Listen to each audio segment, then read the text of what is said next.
Can't quite get my sweater in there.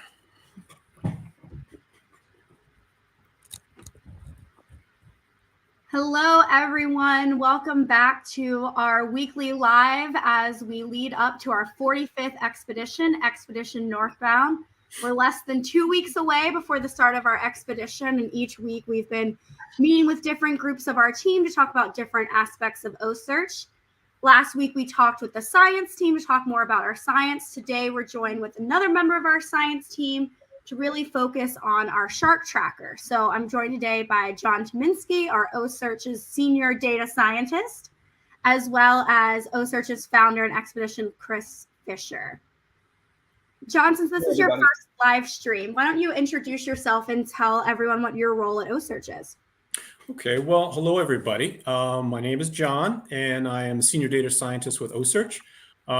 My roles include things like analyzing data for scientific publications and reports, handling data requests that come from students, undergraduate, graduate students, and facilitating those, as well as looking after and managing Shark Tracker and making sure as best we can that the data that gets displayed there is as accurate as possible.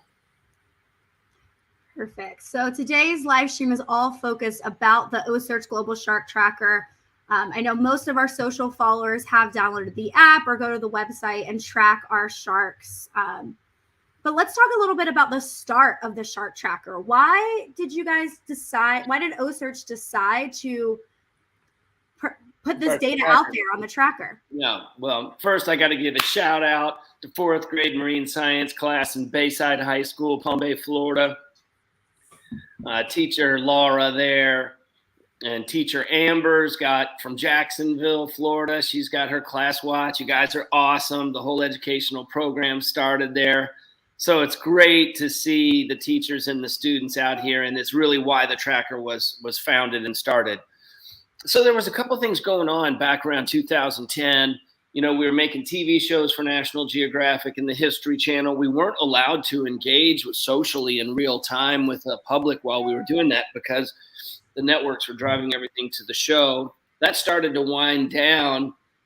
And I really started to reflect a lot on, you know, how are we going to be able to deliver an ocean full of fish to the future?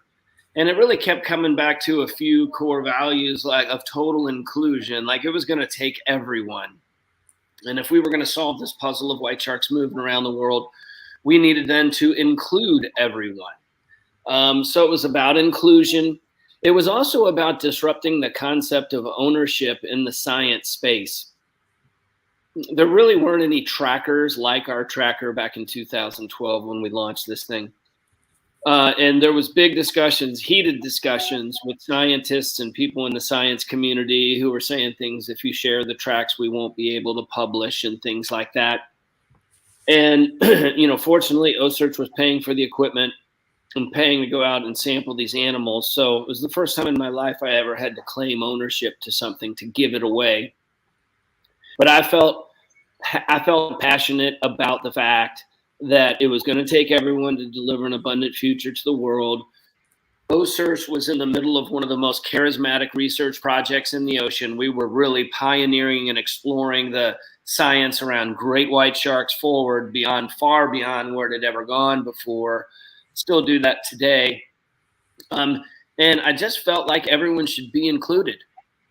And when we looked around at trackers, there really wasn't a tracker. If there was a tracker, it was more like really in a science type of website with very difficult to use. The user interface was made for scientists. It wasn't really made for the regular consumer and the apps as apps were developing and evolving.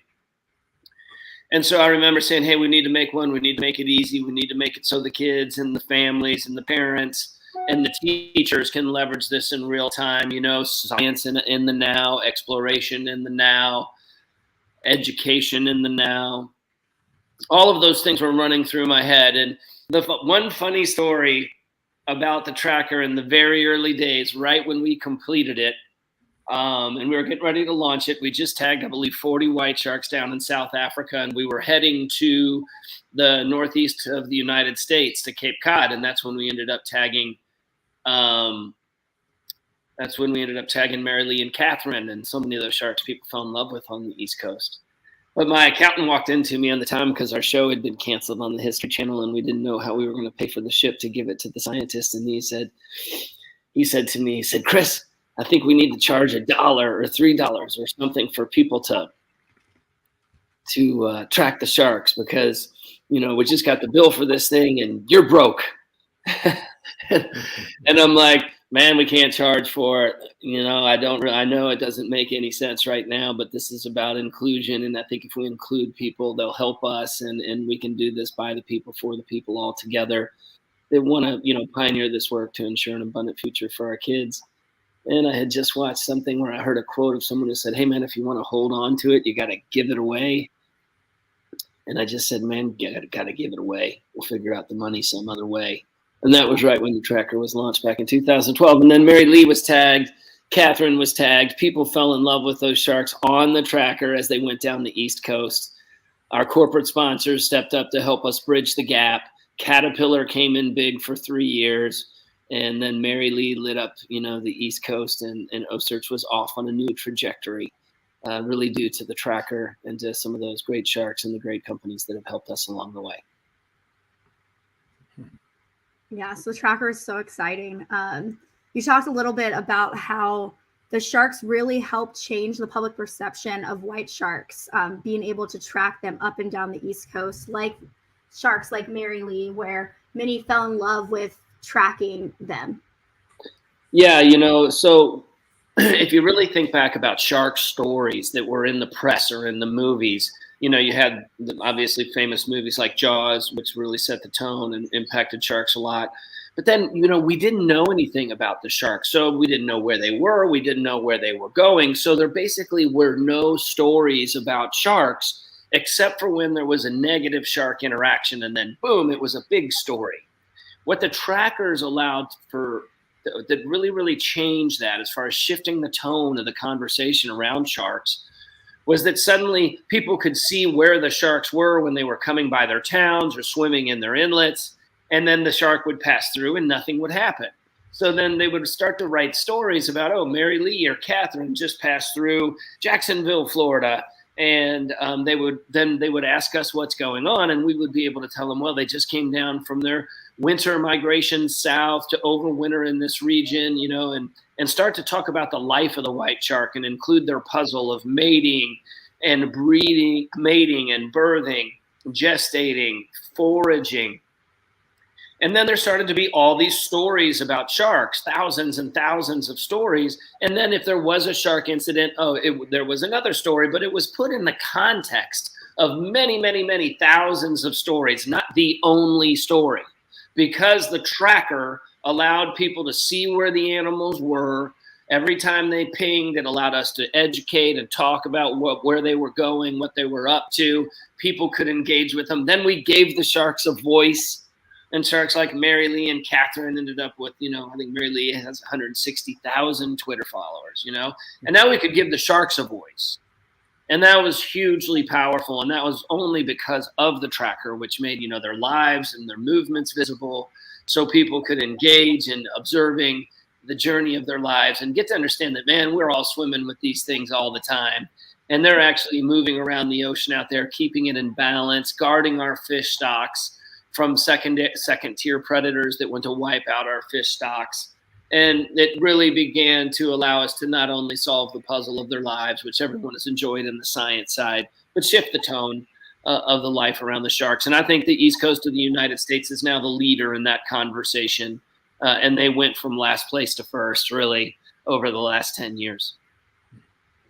Yeah, so we love tracking our sharks. We get news stories about our sharks all the time. But John, can you help us understand what exactly that means? So we know a shark comes to the surface and it pings, but what exactly is the shark doing when that happens? Well, Paige, let's start with the shark. So we know that we put these spot tags on their first dorsal fin, and these tags transmit a radio signal. That radio signal goes up and sends messages to polar orbiting Argo satellites, of which there's just 7 of them. From those satellites, they get sent to ground stations, and there's dozens of these ground stations across the world. And then they automatically transmit that information to central processing stations, and of which there's only 2 in the world, I believe. And that's where they do calculations and run algorithms to give us tell us where that transmitter is in the world. And that gets sent straight to Tracker, and Tracker is able to basically display that information in near real time. I say near real time because, of course, what I just described takes a couple of minutes, but it's pretty close to real time. Perfect. And I'm going to actually bring the tracker up on the screen just so everyone can kind of take a look at it. So this is where John was talking about. So anyone hasn't looked at the desktop app, this is the desktop version of the OCEARCH Global Shark Tracker app, where you're able to see where these sharks are pinging in real time. John, can we talk about some of the features that the desktop app has? Could I back up a second page and just a second half of my question, of your question? We have to, there's a lot of things that have to go right in order for us to get a signal from one of these sharks. First of all, as you mentioned earlier, the shark has to be at the surface or near the surface because these radio signals don't transmit through water. The tag is designed to have a wet-dry sensor such that it knows when it's at the surface, it's dry, and then it's time to transmit. It's time to signal. So in order for that signal to be received, you have to have one of these Argo satellites overhead. As I said, there's only 7 of them. So bottom line, there isn't always a satellite overhead to receive that signal. So the other thing is the number of messages. In a perfect world, we would say, like Miss Costa recently, we'd have 3 or 4 messages received, and that would give us a really high quality location for that shark. But the reality is that we normally get about 1 or 2 messages from a single satellite pass from that tag. And that's fine. That gives us a location, but it means that the margin of error for that location is a little bit broader. So, yeah, I just wanted to be clear on that.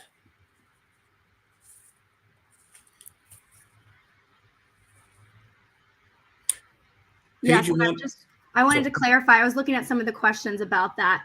And I wanted to clarify, someone asked that their fin has to be close to the surface. And yes, the fin has to be close to above the surface so that the tracker is out of the water and transmitting as dry versus being wet in the water. That's right. Yes. All right, now let's jump into this tracker a little bit and talk about the features, especially for anyone who doesn't already use the tracker app. Well, one of the really interesting features of Tracker is the ability to filter. And that's this on the right margin. You can filter by a number of different parameters. The most interesting one is to go by species. We focus a lot on white sharks. So Paige is going to click on white shark and hit track. And that's going to show us some of the white sharks that have been pinging in recent days or weeks. Right now, we have a number of different sharks that are around the Carolinas area, North Carolina, the Outer Banks. We can talk a little bit more why that's important in a few minutes, probably. Yeah. One of the other features that's interesting is changing the base map. The default base map that you see here shows the bathymetry or the depth. It does so obviously by showing different shades of blue, but you can change that. And Paige, just if you go down to that base layer button, black button, oh, you already got it, sorry.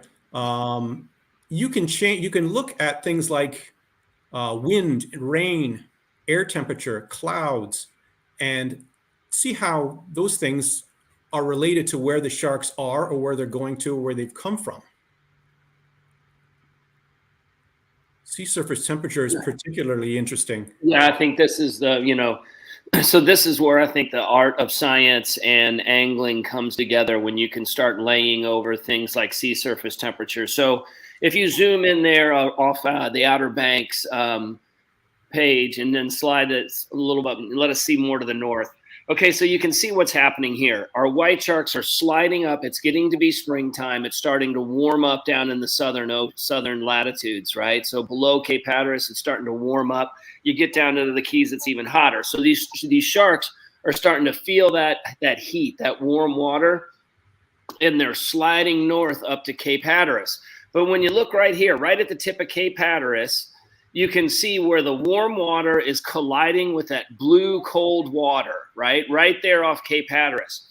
So that blue cold water is a little cold for the sharks. They don't like it so much. So they're sliding up there. They're all kind of making their way out of the south because it's getting too warm down below. And they're pushed up against this break in temperature. And it just so happens that this temperature break is created off Cape Hatteras, what scientists call a faunal break. A faunal break is a break where many of the species only live north of it, or many of the species only live south of it, and many of them never cross this faunal break. But things like white sharks do, which is one of the things that makes them special. But it's a little too cold, right? So they're getting pushed up because it's hot down below. They're bunching up against Hatteras and just below there because up above where they want to go up to the seals is too cold. See how it gets dark purple and all that sort of stuff? And so they're staged there. They're waiting there. They're kind of stuck there. And they're waiting for that water temperature when they come around the corner of Hatteras and they hit that blue to kind of get up a little bit into the mid-60s temperature or so, and then they'll start moving north, but they're held off now by that cold water. So this is a lovely feature to use if you're trying to make sense of where sharks might be, and you start to look at temperature breaks, and you start to look at rivers of warm water running through and you'll see how the sharks interact with them. You know, we love this. You can actually leverage this, you know, when you're trying to get on the fish or when we're looking around the world at potential areas where we want to work and we're looking at the sea surface temperatures there to see if it's a body of water, we might find a white shark. But right now is just a really interesting time when you see this particular feature is, and you can see the warm water squiggling out to the right, that line that's squiggling, that's the Gulf Stream. That's the Gulf Stream of warm water coming off Hatteras and wiggling out there. Yeah, right? And then to the north of the Gulf Stream is cold. To the south of it is warm. And once it gets too warm below and warm enough up above, you'll start to see those sharks break around Hatteras and start moving up north. And we normally see that happen, and John can give you the info on that. But the trickle starts, I believe, in June. And then by July, you got full movement through there northbound. Yeah. But really, using this temperature now is an excellent time of year to see why it does. And you can see the sharks gathered up against that temperature break now. Yeah.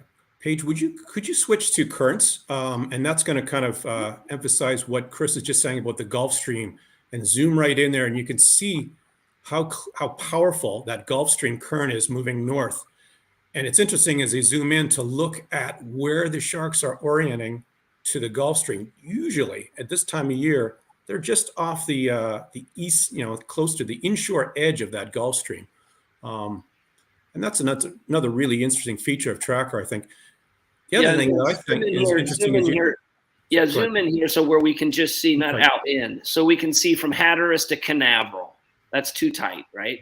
Let's show people something that's really interesting about these white sharks. Okay, so you can see if you look at this Gulf Stream, this really clearly identifies the primary habitat of where the white sharks live in the wintertime.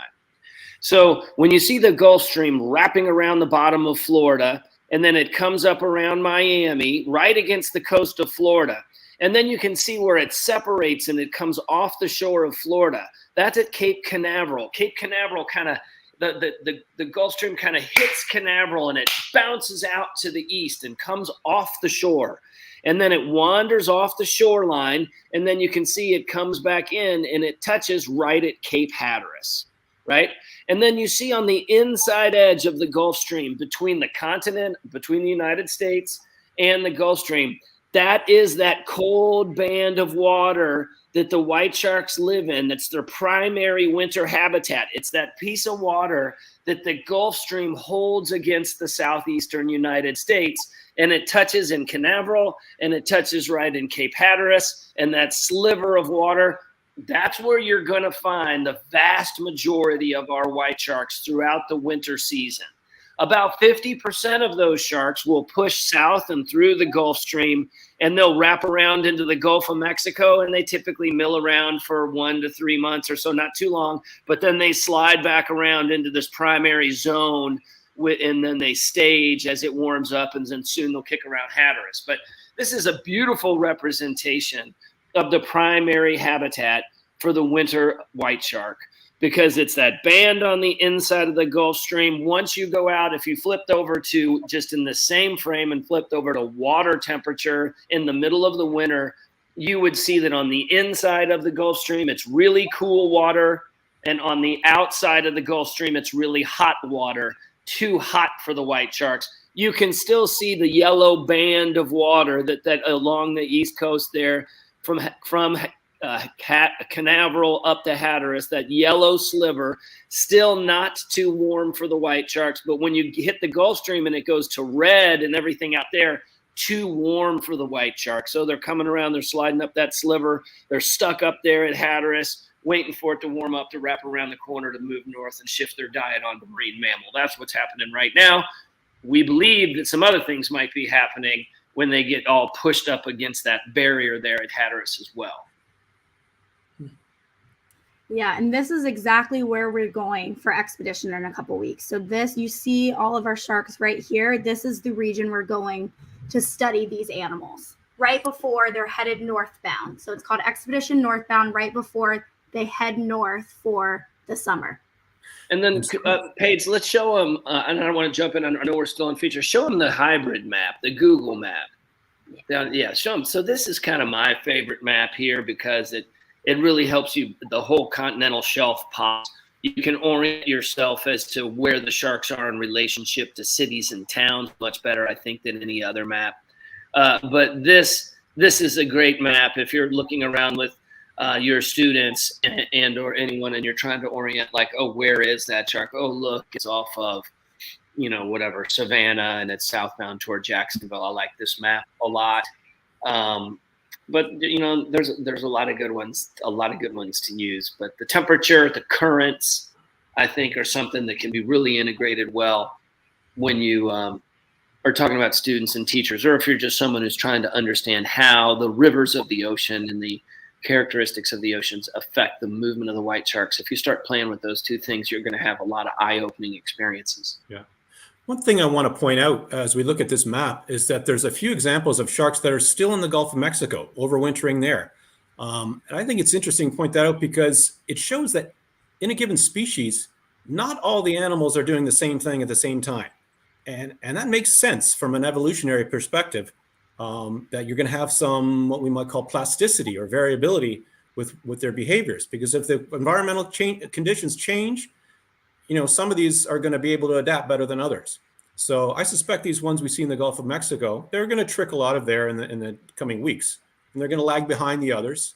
And then eventually they'll all be up north together, more or less.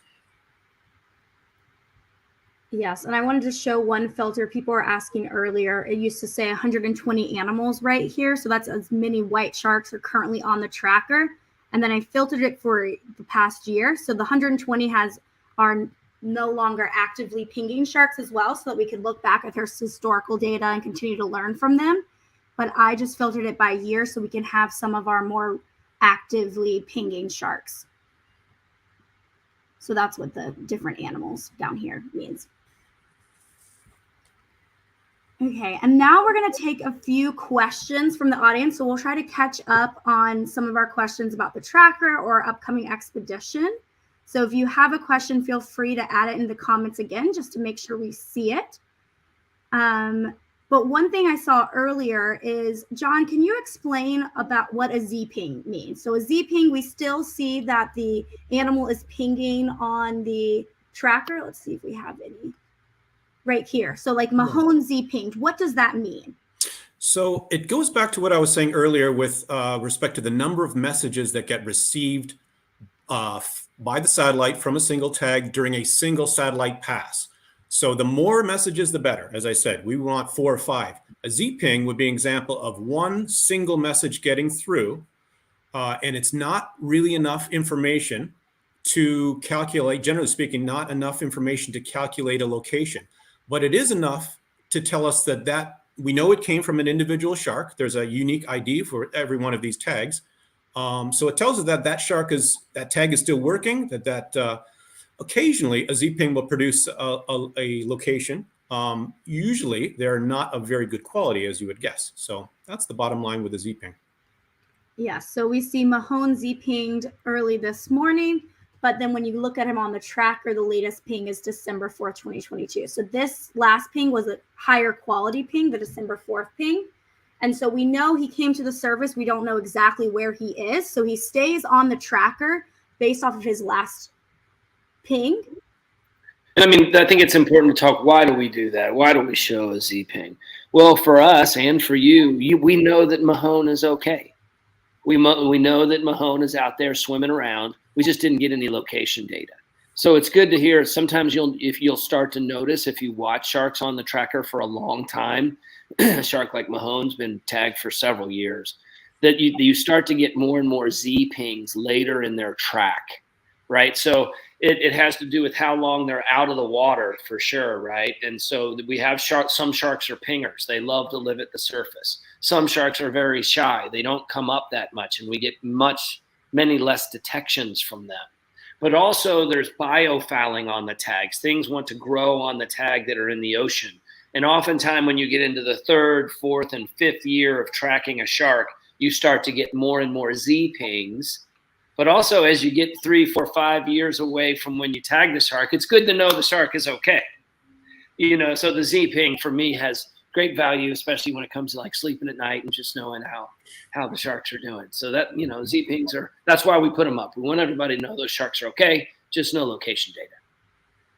Yes, and you touched on this a little bit, Chris, but Darlene asked about how long a shark with the tag on the tracker lasts, and the batteries in the tracker last an average of up to 5 years. We do have some that have lasted longer. For example, Miss Costa right now, we've been getting her data for over 6 years. So we're all very excited about that one, just because the more data we get from these animals, the more we learn. Yeah, and so why is that? You know, to the teachers out there when you're talking to the kids and so forth, how come you can get 8 years out of a shark and 3 years out of another? Well, the more they ping, the faster they burn up the battery, right? So if you get that shark that's a regular pinger and gives you enough data that you can get a good handle on where they're moving, but not too many pings, right? We don't need 5 pings in one day from the same animal every day, right? You're just burning battery. So every once in a while, you get these sharks that kind of got this magic middle ground personality, like a Costa, Miss Costa, where, you know, she gives us enough data to get a good track, but she's given it so, you know, steadily and not too much in the early years that we're getting this nice long kind of tail on her track out into the 6-7 year range. And we've had that happen with a handful of sharks. I think the record we have so far is about 8 years. I'm just going to add to that. And another, at least, hypothesis is that these bigger sharks, like a Miss Costa, their behavior may have a bearing in the sense that bigger sharks can go into deeper water, spend more time in cold water, and those kinds of things might actually reduce the amount of biofouling on the tag and allow it to perform a little bit better. So we can't prove that, but it's just a kind of a hypothesis. And this is an excellent point. So someone might have a question, you know, how come we don't hear for a shark for so long and then we do start hearing from it again? And it has what John was talking about. So imagine out there, you have this tag, it's in 3 or 4 years, it starts to get biofouled. It's in, you know, it's worse when it's in warm, turbid water near the coast where there's a lot more stuff to grab a hold of it and grow on it. It's light, things grow, it's warm, things grow. But then these big females make these big moves offshore. And then, you know, John can go through the data from our pop-off tags. We're seeing these big, deep dives, you know, into thousands of feet of water when they're offshore. Well, when that tag goes down in that deep, dark water, the water's really cold. There is no light. And we believe that if they do that for an extended period of time, it kills all of the stuff that's been growing on the tag and it fluffs off. And then when the shark comes back up, the tag will start pinging again. Things will grow on it again. It will start to slowly shut down, but then If a year later she goes out and does the same thing, it'll light back up on the tracker. And that's this kind of biofouling kind of cycle we see in some of these big females that John's talking about, where you lose track of them and then all of a sudden they pop back up for a while. Mm-hmm. Yes. And so we have one more question from Sarah, who asks, with this data, are we able to learn more about their mating and birthing habits? So how does tracking data help us learn more about some of these bigger moments in these sharks' lives? John, you want to take that one, or you want me to? Well, the mating part is a tough one. That was one of the almost the holy grails of white shark research, trying to figure out exactly where they mate. It gives us clues. I mean, the short answer is the tracking data gives us clues. We look at patterns, seasonal patterns, where the big females are at a given time, where the mature males are, and we have formed a hypothesis that the mating grounds, based on those data, are somewhere in that sort of Carolinas, Georgia, South Carolina kind of area. And that's part of what this expedition that we're going to is going to, hopefully we can get some more pieces of the puzzle. Capturing a female where we're able to do an ultrasound and demonstrate that she's either pregnant or is maybe recently mated. Males that have showed that they're mature and have functional sperm that are available, those kinds of things. So yeah, it's definitely an interesting tool that slowly helps us understand and get a better picture of mating and the whole reproductive cycle of white sharks. Yeah, so I think what John just explained, remember, the trackers just tell us where the animals are, not necessarily what the animals are doing.